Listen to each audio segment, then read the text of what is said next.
Once I was overwhelmed by the chaos of city life, I stumbled upon a hidden path by the Mystic River where I found peace and clarity. I started visiting daily, practicing mindfulness by focusing on the gentle flow of the water. This simple habit transformed my stress into serenity. I realized that nature holds the key to inner peace.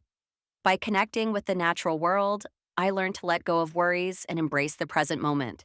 If you're feeling lost, find your own mystic river and let it guide you to tranquility.